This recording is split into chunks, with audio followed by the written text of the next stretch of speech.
नमस्कार, आप देख रहे हैं श्रेय टीवी, देश हित की बात। मैं हूं आपके साथ साक्षी। 1000 परिवारों पर संकट, वेतन अटका, नौकरी पर खतरा, श्रमिकों की हक की लड़ाई, सड़क से कलेक्टर तक। नमस्कार, आप देख रहे हैं श्रेय टीवी, देश हित की बात। रीवा में जयप्रकाश एसोसिएट लिमिटेड यानी जेपी सीमेंट से जुड़े करीब 1000 श्रमिकों, कर्मचारियों और अधिकारियों के भविष्य पर संकट के बादल मंडराने लगे। नौकरी की सुरक्षा और 6 माह के लंबित वेतन की मांग को लेकर विप्र सेवा संघ ने कलेक्टर कार्यालय पहुंचकर जोरदार आवाज उठाई है।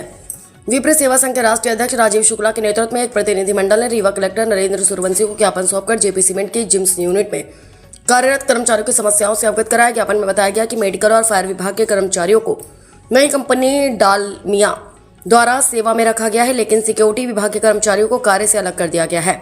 इतना ही नहीं, कर्मचारियों का लगभग 6 माह का वेतन भी अब तक लंबित है।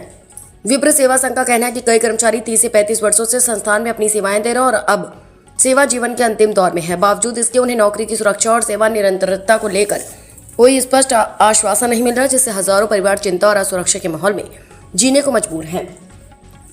संघ ने यह भी आरोप लगाया कि कर्मचारियों के वेतन से पीएफ और प्रोफेशनल टैक्स की कटौती तो की गई, लेकिन वेतन का भुगतान नहीं हुआ। इसका असर बच्चों की शिक्षा, इलाज, बैंक ऋण और रोजमर्रा की जरूरतों पर पड़ रहा है।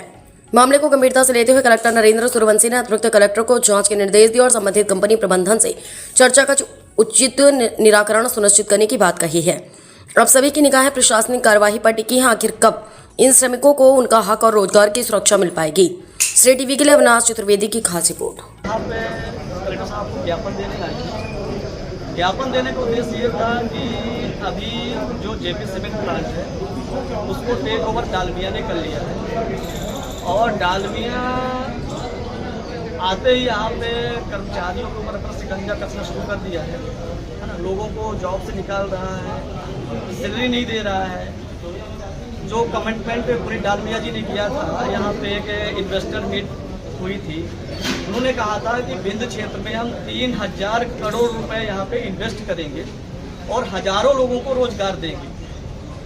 वो तो भविष्य की बात हो गई, वो देंगे या नहीं देंगे, लेकिन जो यहाँ पे लोग काम कर रहे हैं ये हमारे देश के सैनिक हैं जो देश में सेवा करके यहाँ पे जेपी सीमेंट में अपनी सेवाएं दे रहे हैं।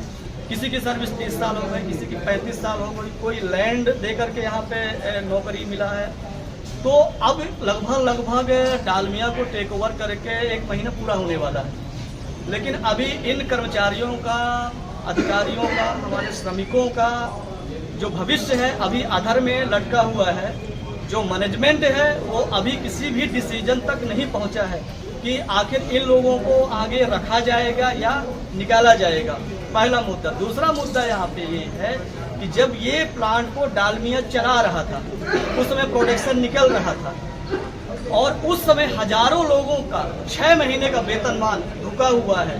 मजे की बात यह है कि उस दौरान लोगों का पीएफ तो काटा गया, उनका प्रोफेशनल टैक्स भी काटा गया, लेकिन उनको वेतनमान नहीं दिया गया। मुझे तो ये भी जानकारी मिली है कि जो मई महीने की सैलरी है वो भी शायद नहीं दी जाएगी।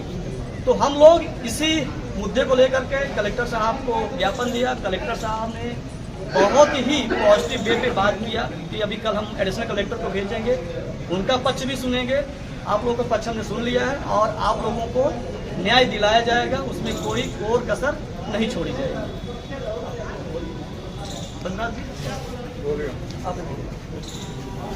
हम लोग आज कलेक्टर साहब से मिले अपनी समस्या को लेके, क्योंकि हम लोग जिस विभाग में नौकरी कर रहे हैं और हमें निकाला जा रहा है नौकरी से, उसी जिस विभाग में कई जैसे हॉस्टल है, फायर है, ऑफिस बॉय, फोटो भी खींच लो।